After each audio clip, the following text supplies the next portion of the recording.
Good morning. Today we look at Mark chapter 6, verses 1 through 29.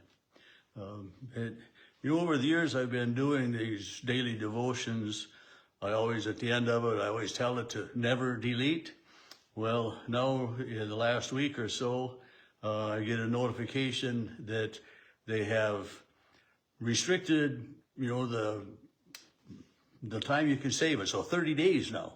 After 30 days time, evidently, these will be deleted. And I guess it isn't a big deal. It doesn't matter that much to me, but I know sometimes people like to go back and listen later, but that's the new Facebook deal. Anyway, as we look at these verses today, Jesus comes back to his hometown, which is now, comes back to his hometown now of Nazareth. He'd been at Capernaum, which is where he had made his home when he was doing his ministry. But he comes back to Nazareth, and it says his disciples followed, and on the Sabbath he began to teach in the synagogue. And it says, and many who heard him were astonished. They knew who Jesus was. I mean, he's the son of Joseph. He's the carpenter. We know his mother. We know his family. Where does this guy? And they knew that Jesus wasn't trained in the scriptures, but yet here he is teaching in the synagogue. And it's just where did this man get this? What wisdom has been given to him? And then astonishment at the deeds of power that were being done by Jesus.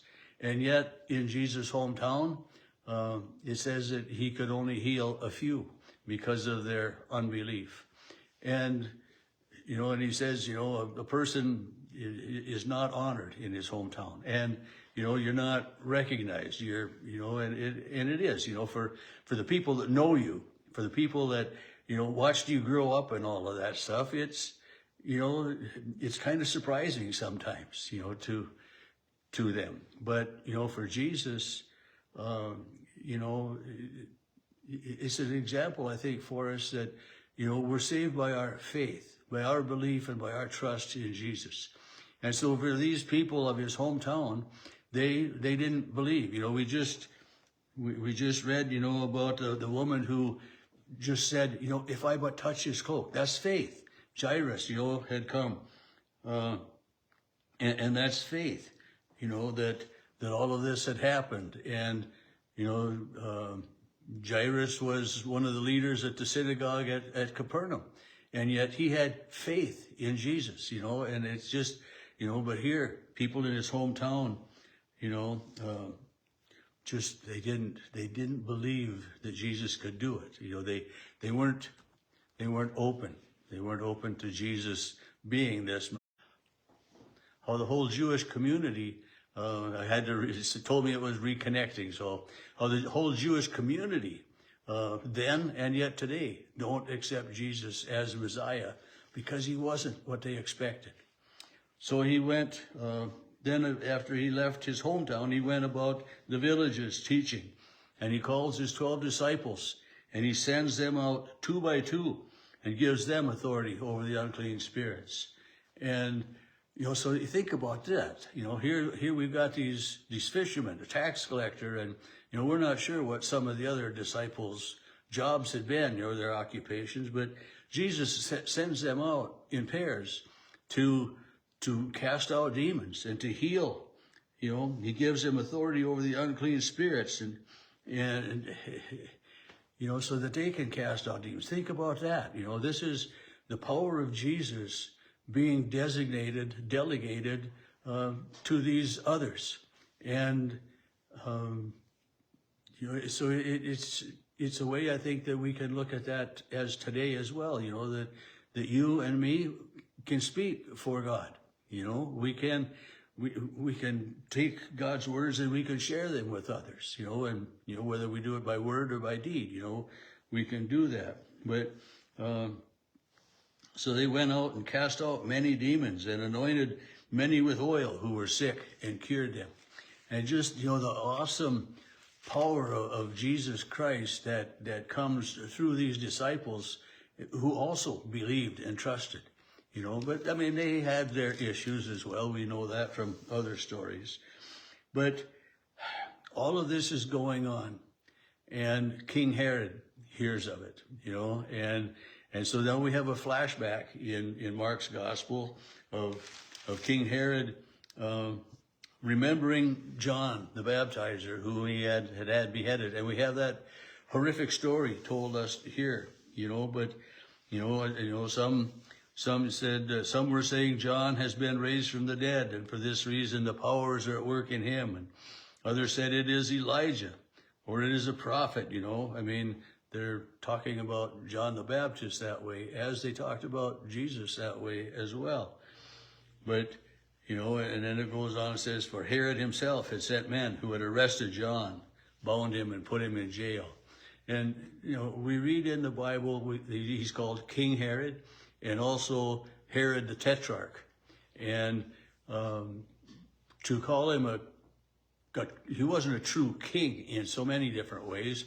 He was the tetrarch, the governor, the leader, the head honcho of a certain area of Galilee, you know, underneath the other king, you know, whatever. But so he's referred to as king, and he had those powers, those, you know, those duties. He had somewhat that title in this area.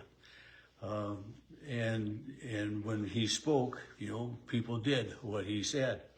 But, you know, he had John arrested on account of Herodias, his brother Philip's wife, because Herod had married her, you know. And this was, you know, and you know, it was not supposed to be that way. It was, you know, it is not lawful for you to have your brother's wife, you know. And John the Baptist was bold enough to tell this King Herod that, this tetrarch, this person who has a lot of power. I mean, you kind of want to be a little bit careful sometimes, you know, with people who have that much power and authority. But yet, you know, John the Baptizer was not afraid to call a sin a sin. And that's what he was in trouble for. And, you know, we can get in trouble for that too, you know, telling somebody that, you know, this is not what God would have. But, you know, it doesn't matter to some people. Anyway, we know that Herodias, the former wife of Philip, who was King Herod's brother, was upset with John because, you know, he said to the two of them, Herod and Herodias, his wife, that, you know, this is a sin. This is not legal for you to be married that way. And, you know, in some ways it might seem kind of petty, you know, but she took this anger and she just, you know, it was part of what was consuming her, evidently, you know, and she couldn't get past it and wanted revenge. And we know the story of how Herod had promised his daughter, you know, anything, you know, and so it's just, you know, it's a terrible, sad story of the misuse of power. And the king, you know, verse 26, the king was deeply grieved. You know, he did not want to kill John the Baptist, yet to save face, you know, he had to do what he had promised his daughter. And so he had John beheaded.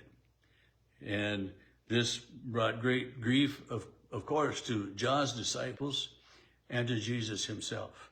And as we read this story, I mean, we're reading at it as a flashback here in Mark because it happened earlier, but as Jesus is doing all of the miracles and the healing that he's doing, Herod is remembering, and John is telling, Mark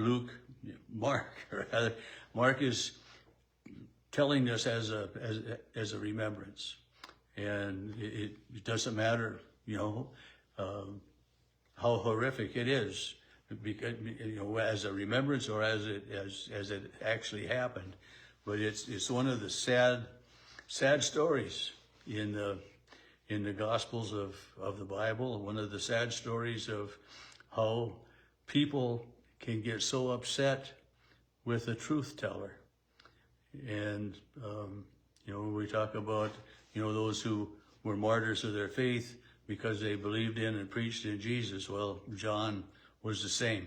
He was a martyr of his faith, faith and trust in God and the task that God had appointed him, because he was a truth teller, and he wasn't going to back down on the truth. And that's, you know, the truth is always the truth. You know, no matter how many say it's not, truth is truth.